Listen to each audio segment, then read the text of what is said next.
After unwrapping, the goal is to get your character roughly textured ASAP, because it's based on looking at colors and details that you might have drawn on your character. You could start to assess whether or not you've made some UV islands too big or too small. I start out by creating selection sets for different parts, materials. I use Marquee and Lasso tool with 0 feather with anti-aliasing turned on. This makes it crisp with no bleed, so you could easily control click on the layer and the selection becomes what you see is what you get. Note that when you control click on a layer, the shape is now selected, and if you decide to fill it again, then it will grow. So anytime you want to change the color of your selection, you could either do it through hue saturation or by picking a color, creating a new layer, and filling the selection with new color, deleting the old selection, keeping things crisp. You could tackle the creation of selection sets either by creating one big selection for each specific material. In my example, it would be metal, skin, feather, leather, etc. In my workflow, I went about separating each element, i.e. swords, straps, rags, arrow bag top, bottom, etc. I don't think it's necessary, but I want to get full control over my selection sets while I'm in 3D Coat. I'll go over that aspect later in second pass of textures.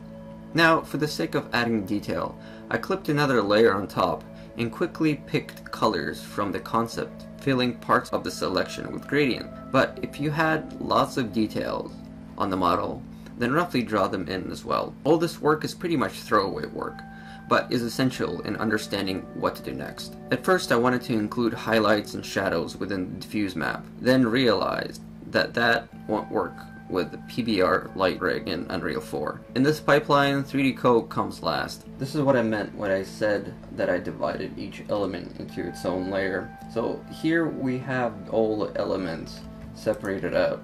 We have our rags, we have our straps, they're all labeled. We have the arrow bag divided into all the parts that it has: shoes, teeth, mouth, back neck, front neck, mouth top, bottom, stitches, everything's separated out.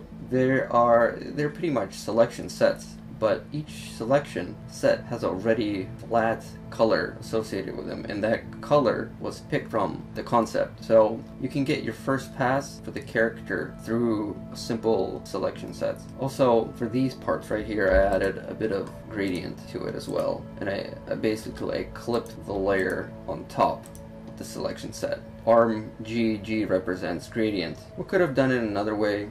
We could have just done it even more sloppy, so just adding a gradient and then clipping the gradient to the selection set. But as you can see here, I cleaned it up. What I did was I went into my control, clicked the layer, the selection of the arm, and then I went back into my gradient.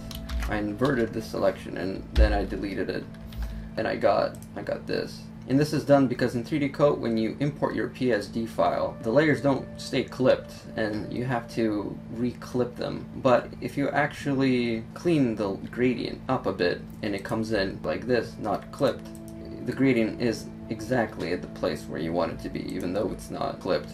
In 3D Coat, I tried a couple of ways of attaining the most detailed selection over my model that I could.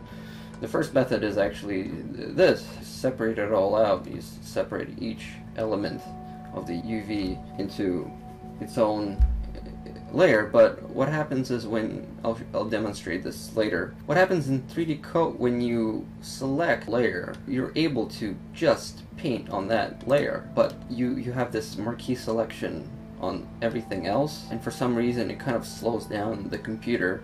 And I found another way of getting even better kind of results with the selection method, and that was to separate the elements. Instead of on the UV level, you separate them out on the model level. I'll show this later, but you basically explode your model and you have same exact thing. You have your arms, you have your legs, but then you select it all and you export it as one mesh in the end.